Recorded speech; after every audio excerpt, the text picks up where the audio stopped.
நம்ம கொஞ்சம் கட் பண்ணி விட்டுறலாம். ஏன்னா ரொம்ப ஹார்டா இருக்கும்ல, ஸோ இந்த இடத்த நம்ம கட் பண்ணி விட்டுறலாம். அதே மாதிரி இந்த பீஸ்லையும் கீழே வந்து இந்த இடத்துல லைட்டா ஒரு கட்டிங் வந்து நம்ம வந்து கொடுத்துடலாம்.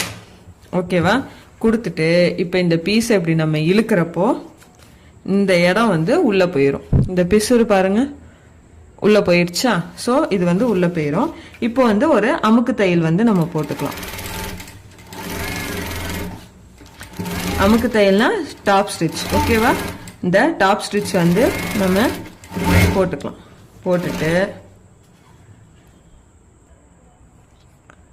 இப்போ நம்ம வந்து இந்த இடத்துல டாப் ஸ்டிச் போட்டாச்சு. அதே மாதிரி வி பட்டி பீஸ்லையும் வந்து டாப் ஸ்டிச் வந்து போடணும். இந்த பீஸை நம்ம எடுக்கிறப்போ பாருங்க கரெக்டாக இந்த இடத்துல ஃபோல்ட் பண்ணணும். இல்லைன்னா இந்த சின்ன ஒரு ஷேப் கிடைக்கா இந்த மாதிரி கிடைச்சிடும். ஸோ கரெக்டாக வந்து கவனிச்சு போட்டுக்கோங்க.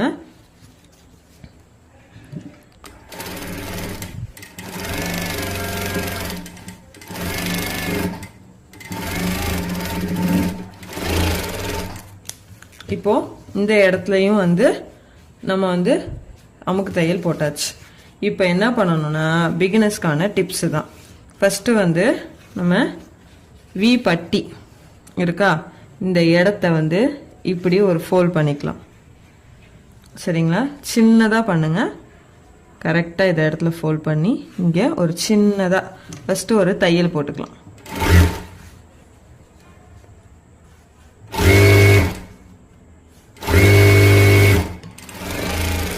தையல் போட்டுட்டு இந்த எக்ஸஸ் ஃபேப்ரிக் இருக்குல்ல, இந்த எக்ஸஸ் ஃபேப்ரிக்கை வந்து ஸ்ட்ரெயிட்டாக வந்து கட் பண்ணி எடுத்துடலாம். அதே மாதிரி இந்த இடத்துல பிசுறு எல்லாத்தையும் கட் பண்ணிட்டு இப்போ இந்த தையல் வந்து இந்த இடத்துல தான் நம்ம வந்து தையல் போட்டிருக்கோம். சரிங்களா? இது வந்து தையலுக்கு மேலே வந்து நம்ம இதை வந்து இப்படி மடக்கணும். ஓகேவா? தையலுக்கு மேலே இப்படி கரெக்டாக வந்து மடக்கிக்கலாம். மடக்கிட்டு குண்டூசி வச்சு பின் பண்ணிக்கோங்க பிகினஸாக இருக்கிறவங்க. ஃபர்ஸ்ட் வந்து இந்த இடத்துல வந்து ஒரு 1/2 இன்ச் வந்து தையலுக்கு வந்து விட்டுட்டு இந்த 1/2 இன்ச்சோட பாயிண்ட்டும் இப்போ இந்த இடம் இருக்குல்ல கீழே வந்து இப்படி வந்து வச்சு இந்த இடத்துல வந்து ஒரு ஃபோல்டிங், அகெயின் வந்து ஃபோல்டிங், இப்படி வந்து ஸ்டிச் பண்ணுறப்போ ஓகேவா இப்படி வந்து ஃபோல்ட் பண்ணி நம்ம இந்த இடத்த வந்து இப்படி நல்லா ப்ரெஸ் பண்ணிட்டு அகெயின் வந்து இப்படி எடுக்கிறப்போ நமக்கு அந்த மடிப்பு எல்லாமே விழும்.